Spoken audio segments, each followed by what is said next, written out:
All right, y'all, welcome back to the show. I'm Scott Horton, and our first guest up today is Marcy Wheeler, a.k.a. Empty Wheel, blogger at emptywheel.net. She writes about, well, all kinds of extremely important things, very broad range. Welcome back to the show. Marcy, how are you doing? I'm good, Scott. How are you? I'm doing real good. Yeah, let's turn her up there a little bit. So this one is called Failed Overseers, Prepare to Legislate Away Successful Oversight. And the overseers in this case means the Senate Intelligence Committee, who, it's a very small number of people really, right? This gang of four who are the only Congress people who have the right, at least in theory, to know the secret, covert missions of the CIA, et cetera, launched by the executive branch. And so you're talking about what a terrible job they do and how they actually are pushing a thing to make their own job more difficult. I guess they want to make sure that the law catches up with the way that they practice their job duties there, huh? Something like that? Well, I wouldn't even say that. I would also say that they are, and in this case, Dianne Feinstein is the most important person. They are trying to prevent leaks that would expose the kinds of things they've at least tacitly approved, which are way beyond what we should be doing. And just as an example, when the story came out, when David Sanger wrote about Stuxnet a month and a half ago, and everyone was up in arms, or people like Dianne Feinstein up in arms, oh my gosh, we can't reveal this information. And then they started this witch hunt based on that, and one other, the Undy Bomber 2.0, that got exposed that he was an infiltrator. And what's important for people to realize is that this witch hunt is being driven by, as you said, the Gang of Four. And the Gang of Four, it actually technically should be the Gang of Eight, but Bush changed the law kind of unilaterally, and it's not clear that Obama has changed it back. For covert operations, the administration has to at least tell the four ranking members of the intelligence committees and the four leaders of the Houses and Congress. So in addition to people like Dianne Feinstein and Saxby Chambliss, they're also supposed to tell Harry Reid and Mitch McConnell. Right. That's the Gang of Eight there.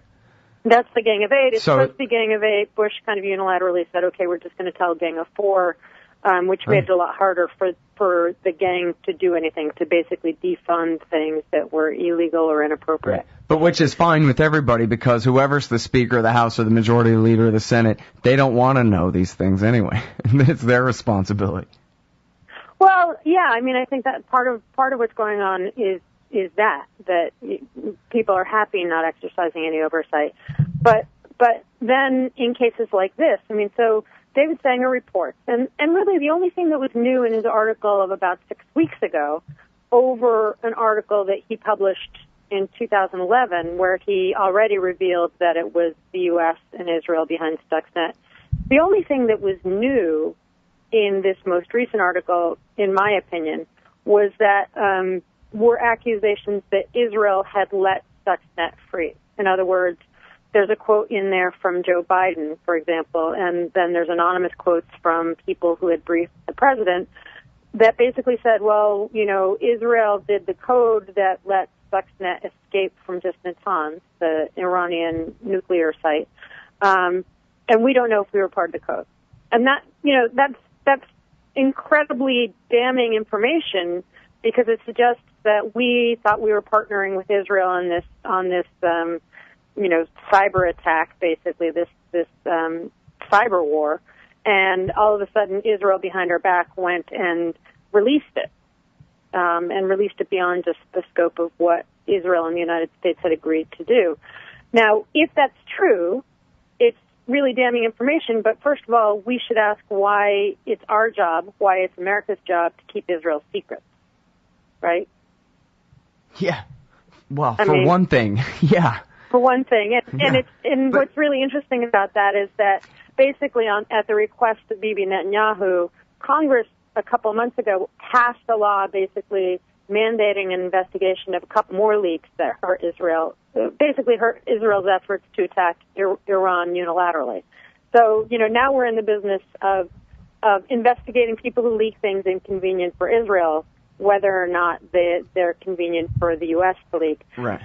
Okay, now, you mentioned the Underbomber 2.0 there, and how there was an informant and this and that, and how that came out, and it was a little bit embarrassing. It disrupted their narrative. So I'm not saying whoever let that go was Bradley Manning or something, but that seems to be the kind of leak where I could understand a bunch of stuffy old Congress people getting upset about it. However, this stuff, well, okay, I understand it was, didn't put Israel in the best light, and the Senate doesn't necessarily like things like that, but still, we're talking about a David Sanger report here in the New York Times. It's, and my understanding, and please tell me if you differ with this, but it seemed to me like these are very official leaks, just like his piece, was it him? I forget. All of them, half dozen people wrote that piece all about Obama's kill list and all the meeting where he gives the thumb up or the thumbs down on who gets assassinated and all that. The Republicans and Sean Hannity and all these people can bloviate and act like they're all personally upset about it all day or whatever. But these are very official leaks, right?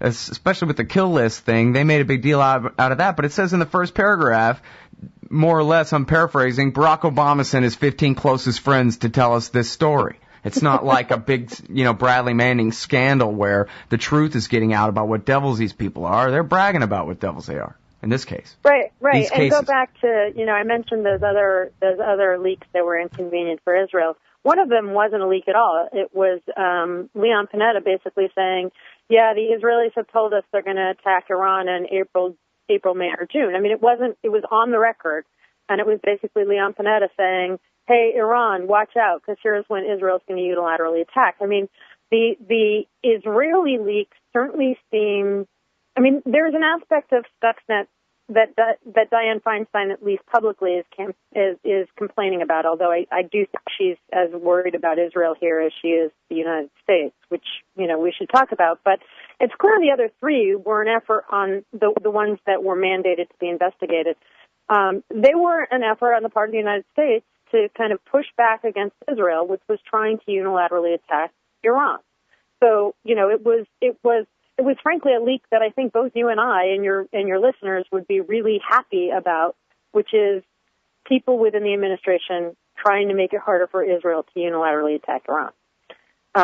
Now, in addition to that, Stuxnet, people like Mike Rogers, who's another one of the Gang of Four, he's on the House Intelligence Committee, they're saying, well, I think that by releasing this confirmation that the U.S. and Israel, which was revealed last year, not this year, but they seem to be forgetting that, it's going to make it more likely that somebody else is going to attack us. And it's like, really?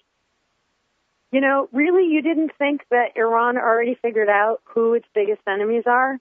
Really, you don't think Iran figured out who has the capability to do this kind of attack? Really, you don't think, you think that their decision whether or not to attack us using a cyber attack would be impacted on whether or not David Sanger had confirmed it on page A1 of the New York Times, as if Iran or Iraq would believe anything on page A1 of the New York Times because they've learned better after Judy Miller.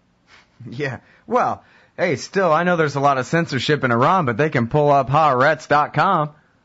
It's all right there. You don't need Neon Leon Panetta leaking, probably accidentally off script, a thing like that, just because he feels like it. You can read Benjamin Netanyahu saying the very same thing. We would very much like to attack this spring. And then Panetta says the next day, hey, they might attack this spring. So how classified is that, man, Ah, crap. Now the music's playing. We got to take one of these hard breaks. Well, that's just the way it goes. But we're talking to the brilliant Marcy Wheeler. EmptyWheel.net is her blog, and we'll be right back to talk more about such things like this. Fun things after this. All right, y'all, welcome back. Sandside War Radio. I'm Scott Horton. Website is scotthortonshow.com. Talking with Marcy Wheeler. EmptyWheel.net is her blog.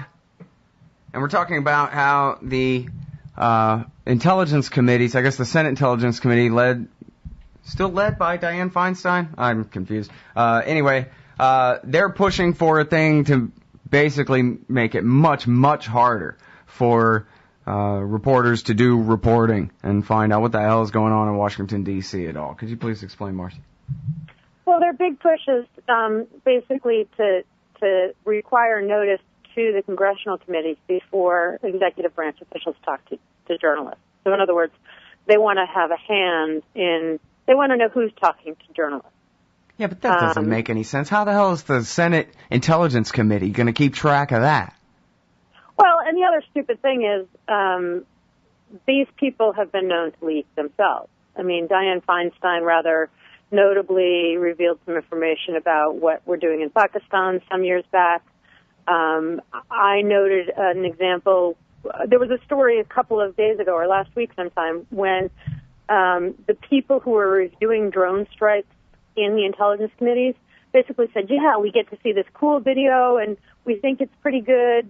And it was it mentioned that some of the people on the committee who are conducting this so-called oversight are former Ag committee staffers, and it seems likely that they were the source for the story. Well, those guys are actually Chambliss's aides.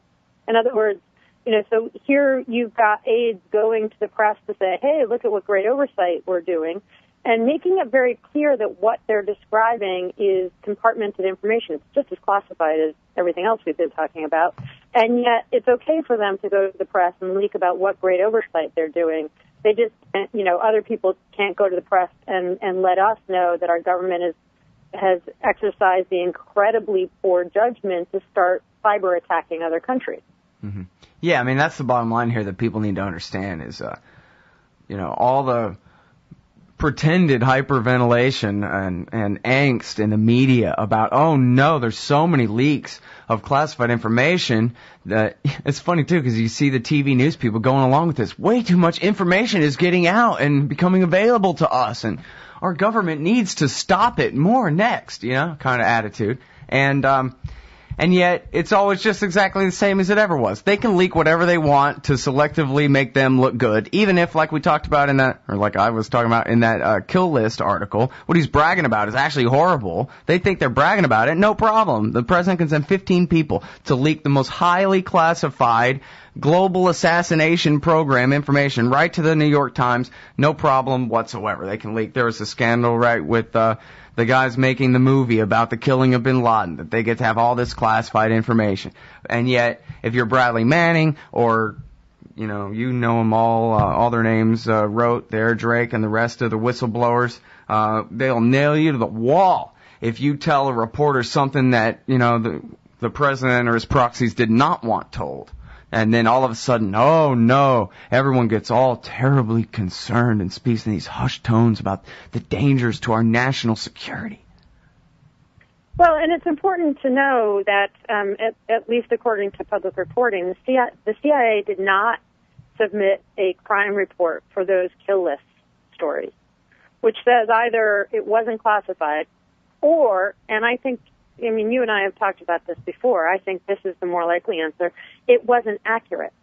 That the information in those stories was an out-and-out lie, and therefore it doesn't have to be investigated because it wasn't true in the first place. Yeah, it's not classified. We made all that up. Right, and so, if we're going to have leak witch hunts, we might as well say, well, we assume there's not a leak witch hunt about the kill list because what you told these journalists was just a fabrication to cover up the more troubling information, which is that we now have, we're doing signature strikes rather than kill lists, that we aren't exercising that kind of oversight. We're just, killing people because they run out after another drone strike. Well, that's in there, right? It's just the lead is buried. They talk about the running commentary inside the government is that, hey, look, there's 5 guys doing jumping jacks. Kill them. Yeah, they're training. We saw monkey bar footage on CNN 700,000 times. That means terrorism to us. Schoolyard exercises. But the story they're telling is that before we kill anybody, the president gives the okay. Or Right. in 30% of the cases in Pakistan, before we kill anybody, the president gives the okay. That's just not true. I mean, that's not what signature strikes, which is what we're doing in Pakistan and Yemen, are all about. And you can just imagine the sick show at the Intelligence Committee, too, where they're showing the video to the staffers who are the so-called oversight here. But it's just like the first Gulf War or something, where they just show you whatever they want. And drop 90% dumb bombs and show you 3 successful laser strikes over and over and over again and pretend like there were no civilian casualties at all.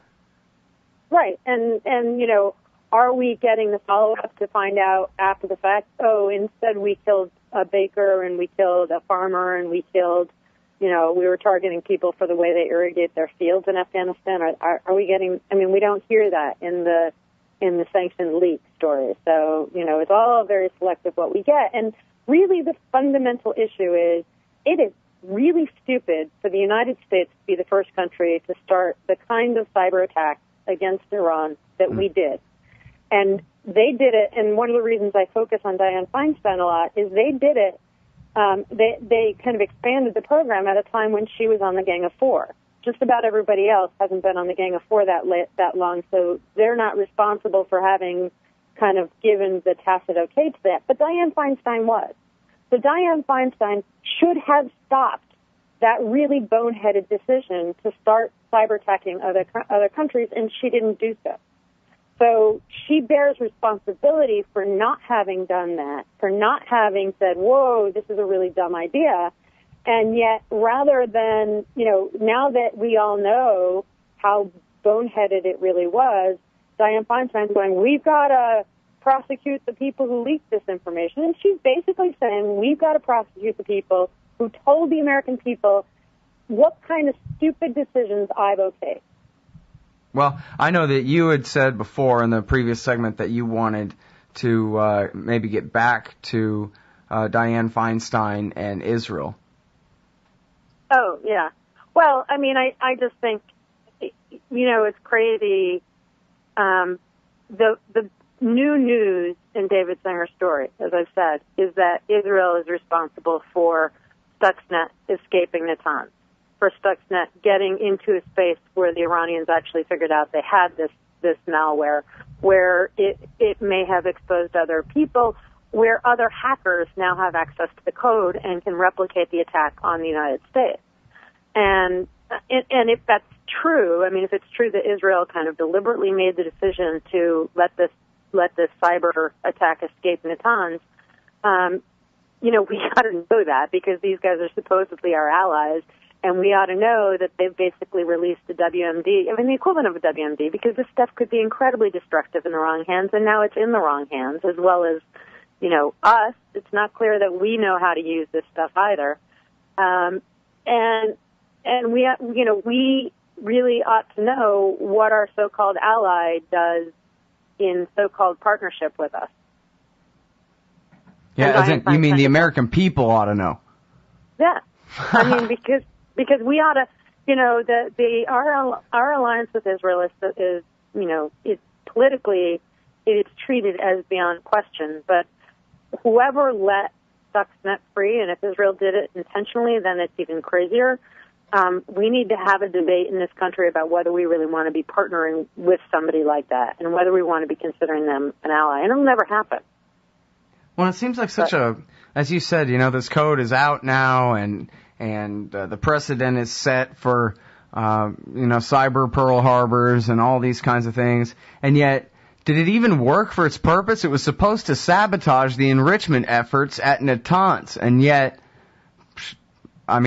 they've always had some troubles with their nuclear program here, there, or the other thing, but they've also always continued to churn out 3.5% and now 20% enriched uranium-235, right? So what's it been worth, all this cost, Yeah, and they'll say, that it was worth a delay.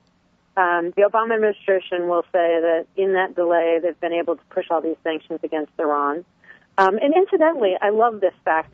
One of the bases for increased sanctions against Iran, we've argued that they have cyber attacked us. Did they ever provide any evidence for that? No, because Treasury never has to. When they release these new sanctions, they don't have to say, here's proof that they've cyber-attacked us.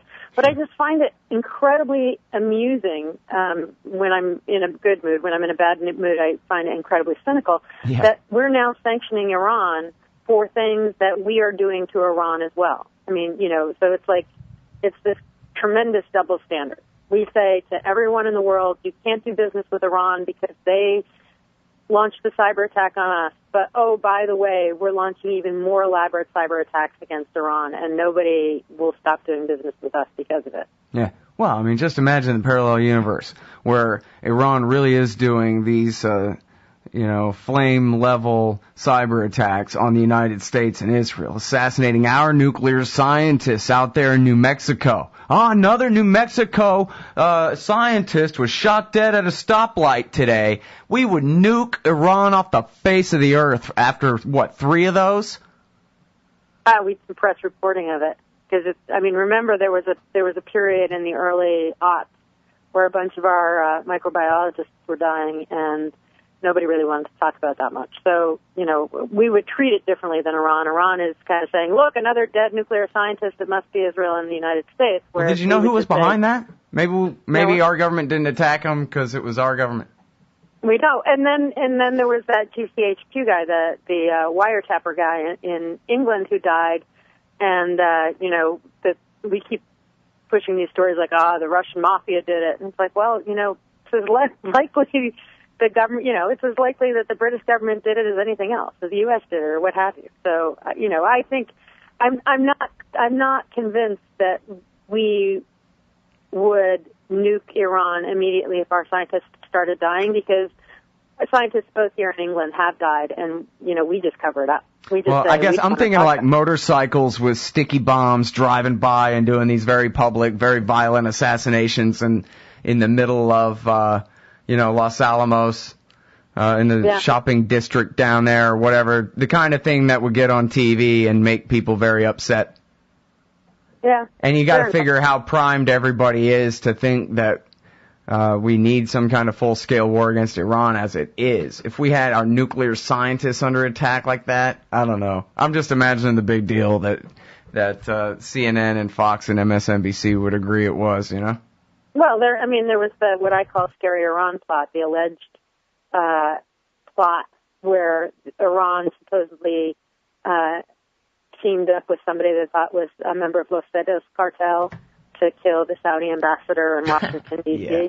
But that was another example where most of the details of that quote-unquote plot came from our informant. So in other words, it was the FBI saying to this guy in Mexico, suggest that we kill him in this restaurant in D.C. where a lot of famous people go. That'll scare the poop out of the senators. And sure enough, he did it. And we've accused him of that being part of his plot, which sure, maybe it was, but the idea for it came straight from the FBI.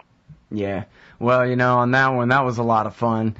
Within the first week, 6 different retired CIA officers were on the record saying they didn't believe it for a minute. Right. And many of them on this show, actually. Well, they shouldn't. It's another one of these FBI plots that, regardless of the intent of the person, and there were a number of other reasons to question that. But, that's another example where you're right, where there's this alleged assassination attempt where we always point back to it and say, look at how evil Iran is. They tried to kill the Saudi ambassador. And it's like, oh, yeah. And how about all those dead scientists in Iran, It's just totally double standard, but. Yeah. Well, and they always want to go back to 2005 and misquote the president, who's not the commander-in-chief over there, threatening to annihilate Israel, that kind of thing. But America and Israel threaten war against Iran at least every month, if not, and then depending on which season, sometimes every day, all the time we threaten them. So I was just trying to do like a little bit of, shoe on the other foot kind of thing. If they were trying to push us around the way we do them, it would be, people would see it much, much different, I think. Yeah. They even thought about it that way. Absolutely. Absolutely. All right. Anyway, hey, thank you so much for your time. I'm sorry I've already kept you over time and I got to go. But very good as always, Marcy. Take care. All right, everybody, that's the great Marcy Wheeler, emptywheel.net. She's keeping track of a lot of things. Man, I wish I had asked her about this, that, and the other thing. I got a few tabs open here I didn't quite get to. But anyway, we'll be right back after this.